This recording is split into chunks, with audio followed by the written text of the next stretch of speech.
Baik, selamat pagi untuk seluruh siswa kelas 10. Hari ini kita akan memasuki materi baru mengenai perkembangan Hindu-Buddha, masa Hindu-Buddha di Indonesia. Masa Hindu-Buddha di Indonesia merupakan kelanjutan dari masa praaksara. Di bab sebelumnya kita sudah bahas mengenai masa praaksara ini. Ciri yang paling utama dari masa praaksara ini adalah tidak ditemukannya tulisan. Ya. Nah, masa praaksara tidak ditemukan tulisan, maka memunculkan satu masa baru di mana kita menemukan tulisan. Dan itu yang disebut dengan masa aksara atau masa sejarah. Ya. Sehingga kita bisa simpulkan masa praaksara dengan masa aksara atau masa prasejarah dengan masa sejarah. Perbedaannya hanya terletak pada ada dan tidak adanya tulisan. Kapan lebih tepatnya masa aksara atau masa sejarah ini muncul di Indonesia?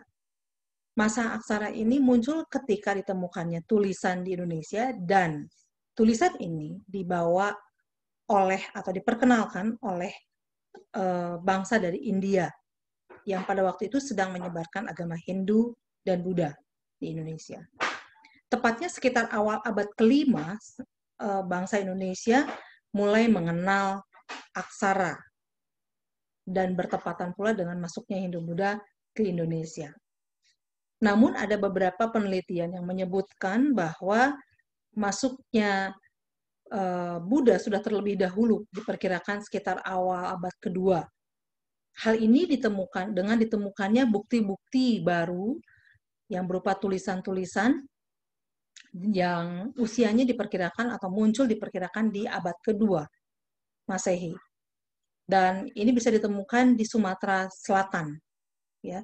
Sehingga dengan masuknya Hindu dan Buddha ke Indonesia, kita memasuki satu masa baru, satu babak baru yang disebut dengan masa sejarah atau masa aksara. Ya. Namun sebelum kita membahas lebih lanjut mengenai perkembangan Hindu dan Buddha di Indonesia, bagaimana, kita akan lihat dulu mengenai lahirnya Hindu dan Buddha. Silakan perhatikan bagan atau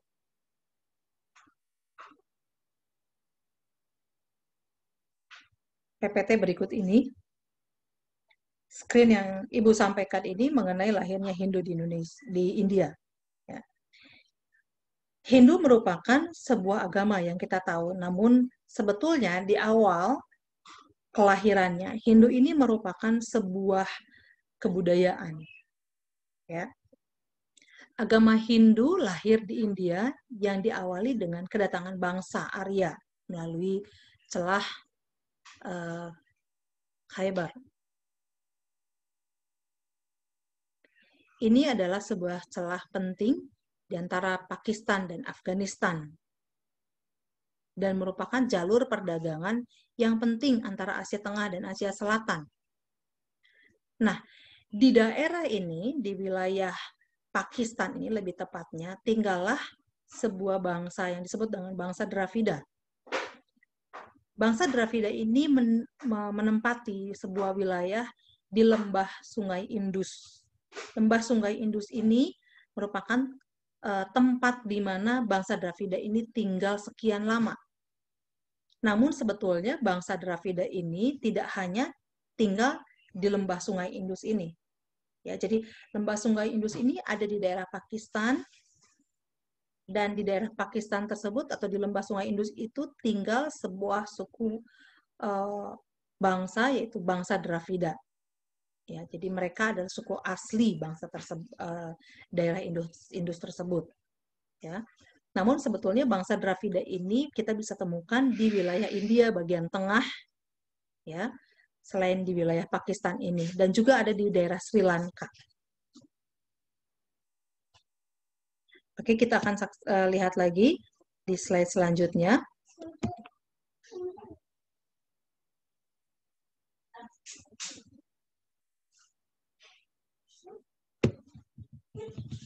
Nah, sekarang kita lihat,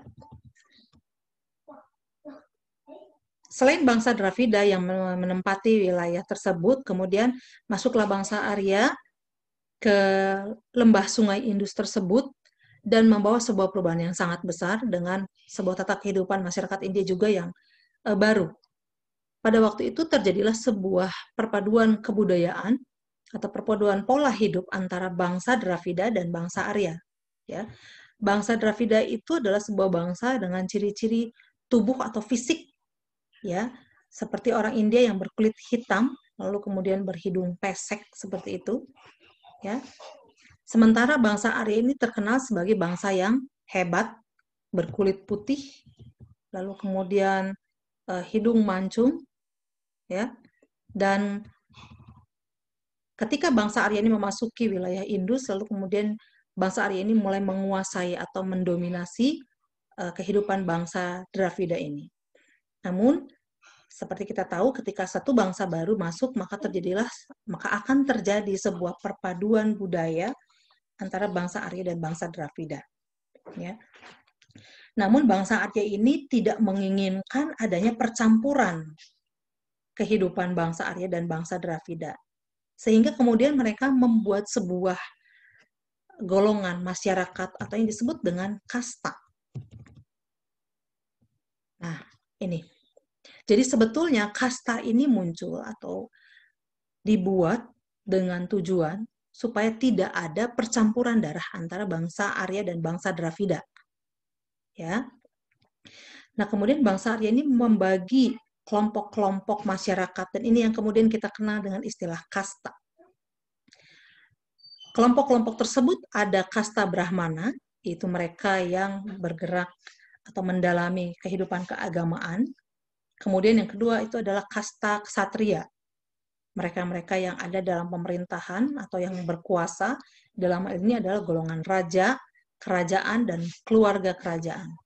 Kemudian ada kasta yang ketiga, yaitu kasta Waisa. Ya, kasta Waisa ini adalah rakyat biasa yang biasanya hidup dari pertanian dan perdagangan. Lalu kemudian yang terakhir ada lagi kasta Sudra, yaitu kaum pekerja kasar. Ya, biasanya mereka ini kurang dihargai. Nah, kasta-kasta ini terbentuk dan yang membedakannya adalah hak dari masing-masing kasta. Ya. Dan kasta ini bersifat seumur hidup.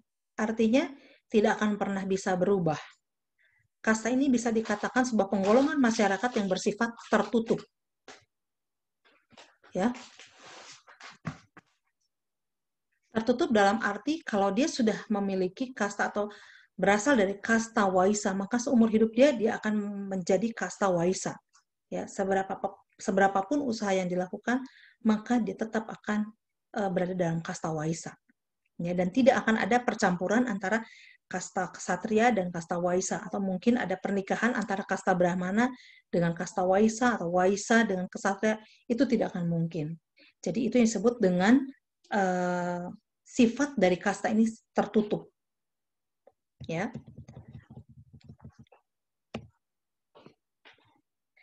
Nah, ajaran apa saja yang kemudian muncul di kehidupan bangsa Dravida dan Arya ini? Mereka mengenal istilah Trimurti, atau adanya dewa-dewa yang berkuasa, dan ada 3 dewa besar mereka yang disebut dengan Trimurti. Ya. Dari segi keagamaan, bangsa Hindu ini memuja banyak dewa, atau yang kita kenal dengan istilah politeisme. Nah, sebelumnya kita bisa simpulkan bahwa Hindu ini berarti lahir dari sebuah perpaduan budaya antara kebudayaan bangsa Arya dan bangsa Dravida. Ya. Seperti apa sebetulnya kehidupan bangsa Arya dan bangsa Dravida kemudian dirangkum dalam sebuah kehidupan baru yang disebut dengan budaya Indus, atau kemudian kita kenal dengan budaya Hindu. Di dalam budaya Hindu ini terdiri dari beberapa aturan. Ada tentang kasta, ada tentang kehidupan, pola kehidupan masyarakatnya harus bagaimana. Kemudian tentang kehidupan keagamaan mereka seperti apa. Ya, itu yang ada di dalam Hindu ini. Lalu lama-kelamaan menjadi sebuah keyakinan atau menjadi sebuah agama yang sampai saat ini kita tahu berkembang eh, di India dan daerah-daerah lain di seluruh dunia. Nah, tadi kita sudah bahas mengenai kastanya, lalu sekarang kita akan bahas tentang keagamaannya seperti apa. Bangsa India menganut politeisme atau memuja banyak dewa. Di dalam pemujaan terhadap dewa-dewa tersebut, mereka sering membuat patung-patung sebagai gambaran mengenai dewa-dewa mereka. Ada 3 dewa besar yang mereka anggap sebagai dewa utama atau dikenal dengan istilah Trimurti, yaitu ada Dewa Brahma sebagai dewa pencipta, kemudian Dewa Wisnu sebagai dewa pelindung, dan Dewa Siwa sebagai pelebur atau pembinasa. Nah, kemudian selain agama Hindu ini menganut Trimurti, mereka juga mengenal beberapa dewa-dewa yang lain yang menjadi penguasa dari kehidupan-kehidupan mereka. Ya, seperti Dewi Sri, ya, Dewi Surga, Dewi Saraswati. Ya. Nah, kitab suci mereka kita kenal dengan istilah atau dengan nama Weda, kitab Veda. Kitab Veda ini terdiri dari 4 bagian, yaitu Rig Veda, Yajur Veda, Sama Veda, dan Antra Veda. Rig Veda berupa sebuah pujian. Jadi ini isinya tentang pujian-pujian atau kidung-kidung terhadap dewa-dewa mereka. Mungkin kalau di Kristen istilahnya ini mungkin kitab Mazmur ya, yang berisi pujian-pujian terhadap Tuhan, ya, pengagungan. Kemudian ada Yajur Veda. Yajur Veda ini berisi tentang mantra atau persembahan yang diucapkan dalam beberapa upacara-upacara kecil. Jadi kalau mereka akan mengadakan upacara kecil, maka mereka harus membuka kitab Yajur Veda, doa apa yang harus disampaikan, dan kitab-kitab mantra-mantra apa yang akan disampaikan. Kemudian ada Sama Veda. Ini merupakan tanda-tanda irama musik.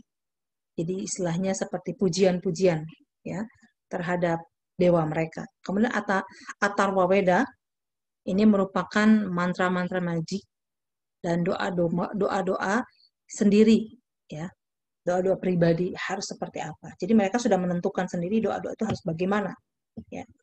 Nah, setelah lahir di wilayah Indus, Hindu ini kemudian berkembang ke beberapa wilayah ya, dan berkembang ke dalam beberapa zaman. Yang pertama itu adalah zaman Veda. Ini adalah fase pertama perkembangan Hindu di India, di mana bangsa Arya kemudian mengembangkan agama Hindu ini ke beberapa daerah, seperti di daerah Punjab, ya, dan ini terbukti dengan adanya patung Dewa Siwa di daerah Mohenjo-daro. Kemudian adanya Wahyu Weda yang diturunkan secara bertahap, ya, dan di masa ini kasta seperti yang tadi sudah disebutkan mulai muncul ya, 4 kasta itu. Ada kasta Brahmana, Ksatria, Waisya, dan Sudra. Ya. Dan di masa inilah Hindu-Buddha hanya berkembang di daerah-daerah yang sekitarnya saja. Kemudian ada lagi zaman selanjutnya itu zaman Brahmana. Perkirakan sekitar 1000 sampai 750 sebelum Masehi. Kaum Brahmana ini memegang peranan penting dalam kehidupan sehari-hari umat Hindu. Jadi di masa ini perkembangan agama Hindu didominasi oleh kaum Brahmana atau kaum agama. Jadi para biksu-biksu mereka, para pendeta-pendeta mereka mulai menyusun beberapa upacara-upacara dan melengkapi doa-doa yang harus dipanjatkan itu seperti apa, yang harus dipakai dalam kehidupan sehari-hari itu bagaimana, ya, dilengkapi dan dimasukkan ke dalam kitab mereka, ya. Jadi kita bisa mengatakan di masa ini peranan kaum agama sangat besar sehingga zaman ini disebut sebagai zaman Brahmana. Ya. Kemudian zaman selanjutnya adalah zaman Upanishad.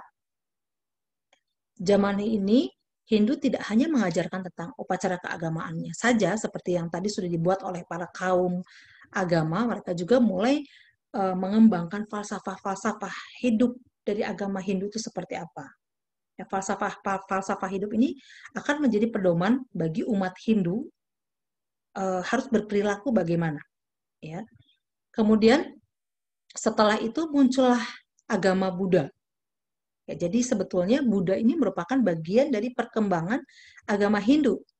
Ya, di masa tahun 500 sebelum Masehi sampai 300 sebelum di 300 Masehi, agama Buddha mulai berkembang dan agama Hindu juga berkembang dengan sangat luas. Sehingga bisa dikatakan agama Hindu dan Buddha berkembang secara bersamaan sampai kemudian menyebar hingga ke seluruh dunia dan masuk ke Indonesia. Sekarang kita akan bahas dulu mengenai bagaimana lahirnya agama Buddha di India.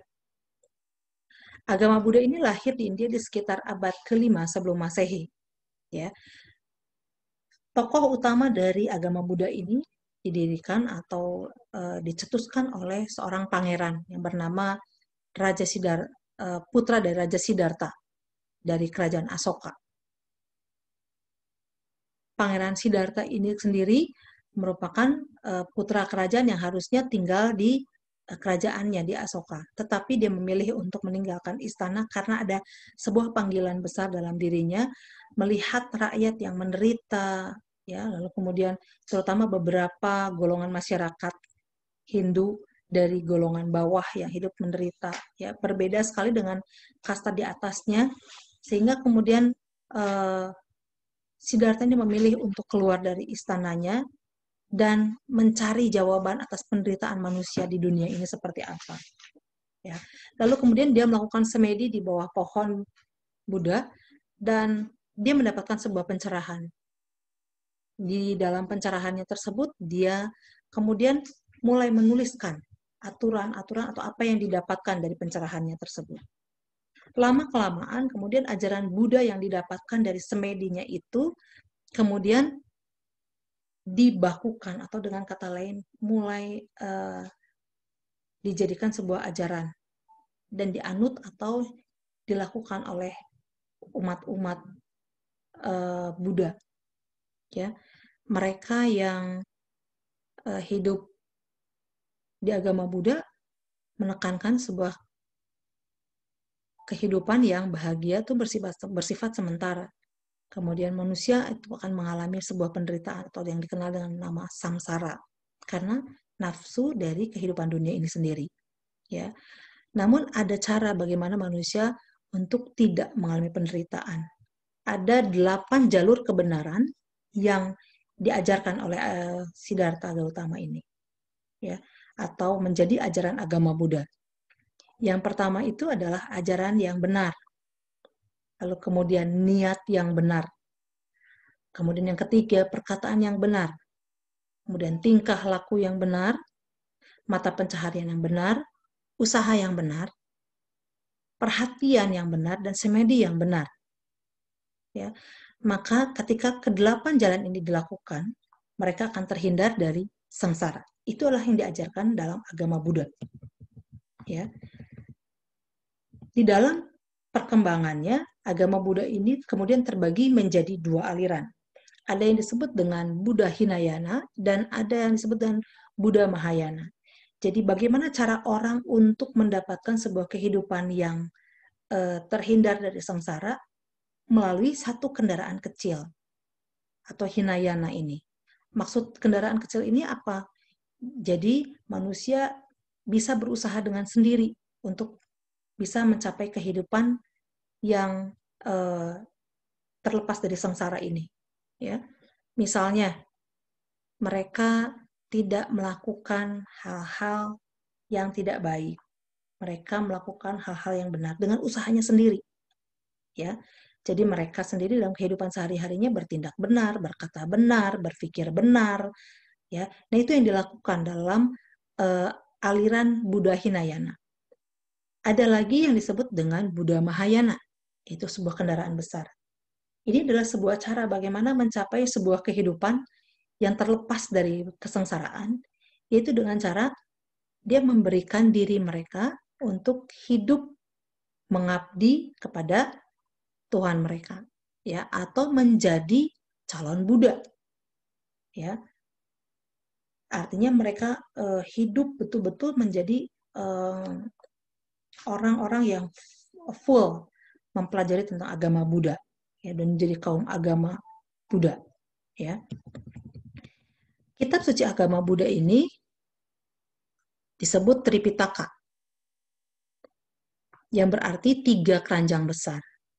Terdiri dari Sutta Pitaka, yaitu berisi tentang kumpulan khotbah Sang Buddha, kemudian Vinaya Pitaka merupakan peraturan-peraturan bagi para biksu dan biksuni. Jadi mereka-mereka yang tadi berkendaraan besar, ingin mencapai kehidupan yang terlepas dari sengsara, itu mereka harus memberikan hidup mereka mengabdi menjadi seorang biksu, yang menjadi seorang full mempelajari tentang Buddha ini. Kemudian ada lagi Tripitaka ini menjadi Abhidharma Pitaka yang bersifat filsafat atau pengetahuan-pengetahuan tentang kehidupan manusia seperti apa, bagaimana tujuan manusia. Ya. Sekarang kita akan lihat bagaimana penyebaran agama Hindu-Buddha dan kebudayaan Hindu-Buddha di Indonesia. Bisa sampai ke Indonesia, ada beberapa jalur. Yang pertama itu adalah melalui jalur perdagangan. Perdagangan ini adalah jalur pertama ya bagi perkembangan Hindu-Buddha di Indonesia. Jalur perdagangan dipakai oleh orang-orang India ketika memasuki bukan hanya Indonesia tetapi hampir di seluruh dunia. Jalur perdagangan ini adalah jalur yang dipakai untuk menyebarkan Hindu-Buddha. Ya. Kemudian yang kedua adalah jalur pernikahan. Jadi perdagangan yang dilakukan oleh orang-orang India ke Indonesia itu membutuhkan waktu yang sangat lama sehingga mereka harus tinggal di Indonesia untuk kurun waktu yang cukup lama. Dan itulah yang menyebabkan terjadinya pernikahan antara orang-orang Indonesia sendiri dengan orang-orang India. Ya, karena mereka menetap di Indonesia untuk sekian lama dan kemudian mereka memutuskan untuk menikah dengan orang Indonesia. Ya. Dan orang-orang Indonesia ini kemudian lambat laun mulai memilih ikut menjadi atau memeluk agama Hindu. Yang sebelumnya orang Indonesia tidak mengenal agama apapun juga. Atau mereka masih mengenal kepercayaan animisme dan dinamisme. Kemudian juga melalui jalur pendidikan.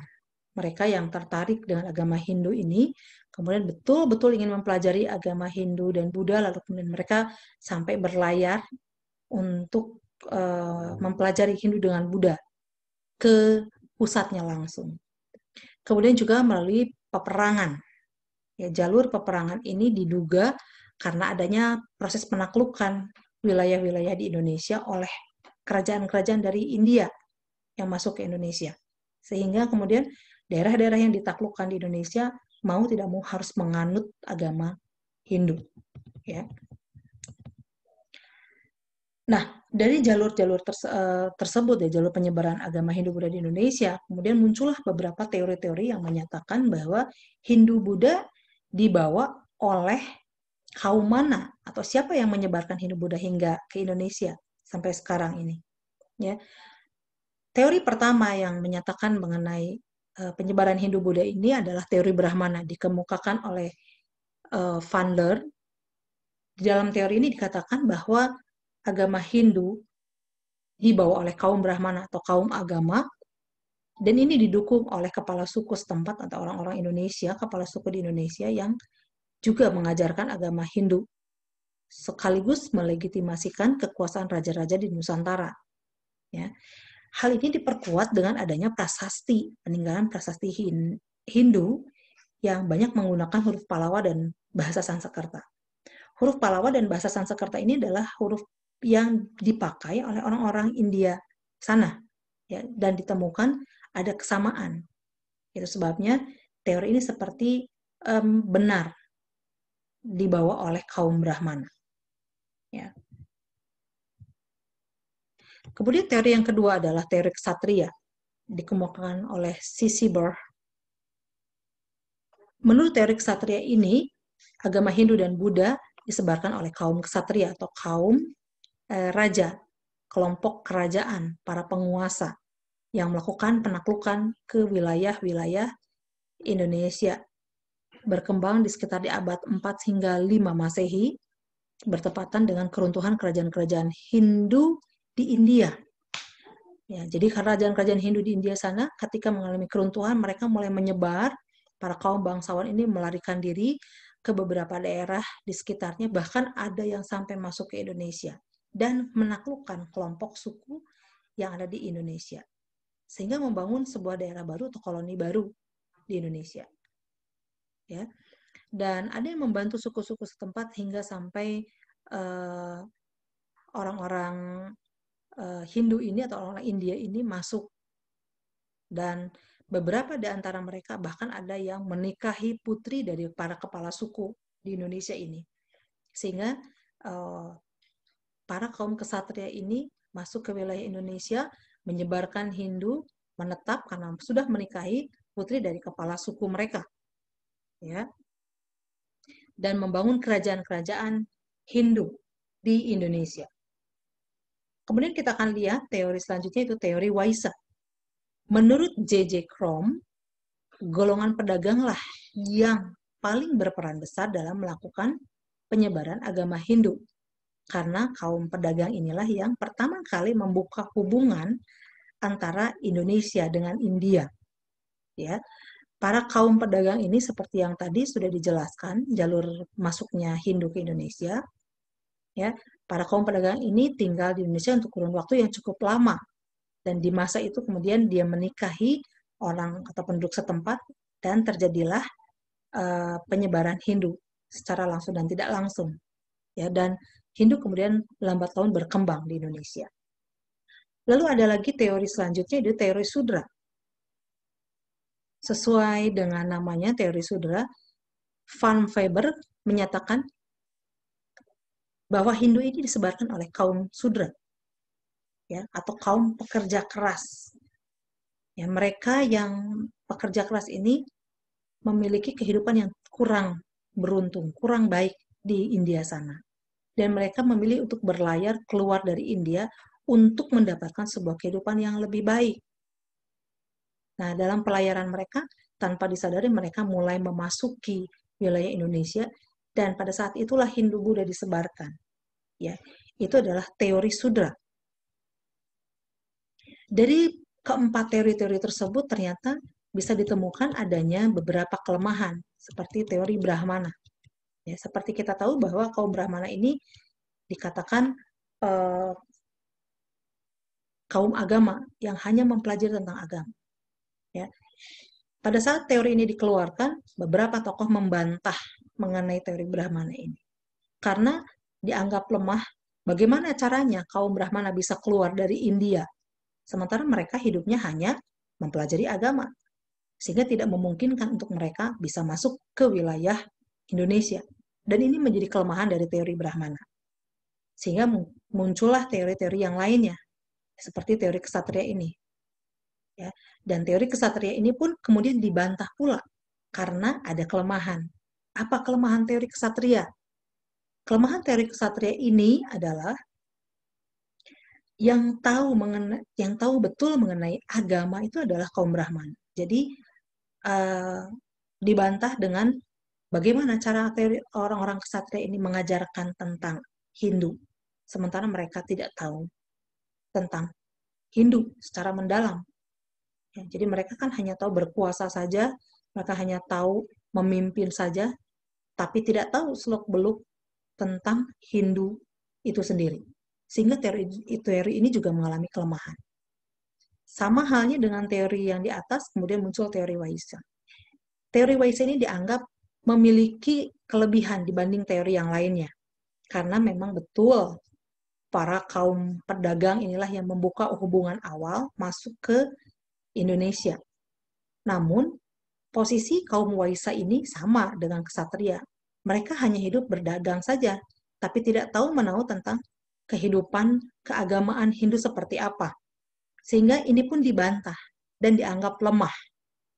Ya, apalagi teori Sudra yang menyatakan tentang kedatangan orang-orang Sudra yang ingin hidup mereka lebih baik. Ini pun tidak mendasar, ya, dan terdapat kelemahan. Sehingga teori ini dianggap kurang valid, kurang benar, ya. Dan sehingga kemudian memunculkan satu teori baru yang disebut dengan teori arus balik, dikemukakan oleh F.D.K. Bosch. Ya. Menurut teori ini dikatakan bahwa bangsa Indonesia memiliki peranan aktif dalam proses penyebaran agama Hindu di Indonesia. Bagaimana sebetulnya proses peranan Indonesia dalam hal ini? Ya, apakah ada peranan bangsa India sendiri dan bangsa Indonesia? Ya, menurut teori arus balik dikatakan ada peranan dari orang India ketika membuka hubungan antara Indonesia dengan India, yaitu kaum Waisa.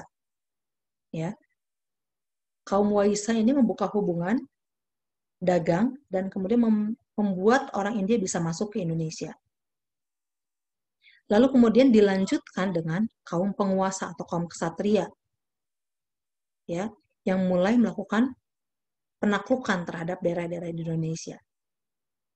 Ya. Pola hidup yang mereka lakukan sedikit banyak membuat orang Indonesia tertarik ingin mempelajari lebih lanjut mengenai India ini seperti apa. Ya. Nah, untuk mengetahui bagaimana kehidupan Hindu yang sesungguhnya harus diajarkan langsung oleh kaum Brahmana. Itu sebabnya kemudian orang-orang Brahmana ini didatangkan dari India ya ke Indonesia, atau bahkan ada orang Indonesia sendiri yang pergi ke India sana untuk mempelajari agama Hindu, lalu kemudian mereka kembali lagi ke Indonesia dan mulai menyebarkan agama Hindu. Ya. Jadi yang memiliki peranan dalam hal ini, dalam proses penyebaran agama Hindu, menurut teori arus balik, ada kaum Waisa, ada kaum Ksatria, ada kaum Brahmana, dan ada orang Indonesia sendiri. Sehingga teori arus balik ini bisa dikatakan sebagai teori aktif dari penyebaran Hindu-Buddha di Indonesia.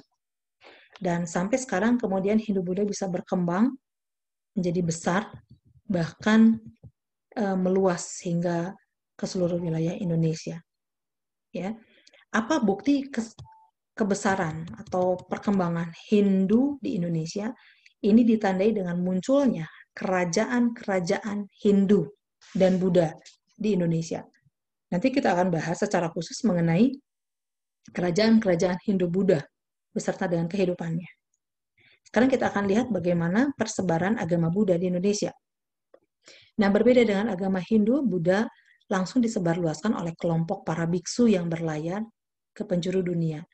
Ya, mereka memiliki kewajiban untuk menyebarluaskan agama Buddha karena mereka menganggap bahwa seluruh masyarakat di dunia ini perlu tahu tentang jalan kebenaran menuju sebuah kehidupan yang baik, ya, melalui 8 jalan kebenaran tersebut.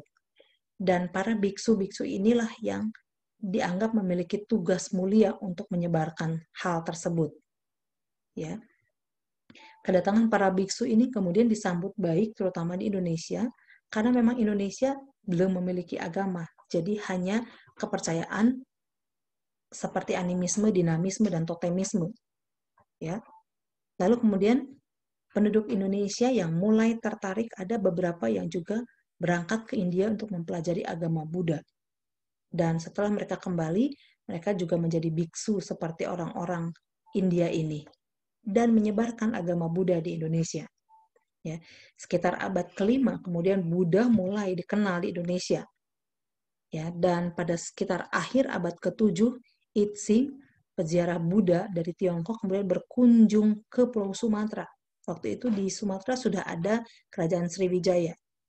Ya, dan ia menemukan agama Buddha disebarluaskan di sana dan diterima dengan sangat baik oleh penduduk setempat. Sehingga kemudian Buddha menyebar dengan sangat besar di wilayah Sumatera Selatan dan sekitarnya. Ya. Demikian mengenai lahir dan perkembangan agama Hindu dan Buddha di Indonesia. Seberapa besar perkembangan mereka dan bagaimana kerajaan-kerajaan Hindu-Buddha ini kemudian muncul dan berkembang besar di Indonesia bahkan hingga ke mancanegara, kita akan bahas nanti dalam materi selanjutnya mengenai kerajaan-kerajaan Hindu-Buddha di Indonesia. Selamat mempelajari materi ini dan semoga bermanfaat. Terima kasih sudah menyaksikan pembelajaran materi mengenai perkembangan dan lahirnya Hindu-Buddha di Indonesia. Terima kasih.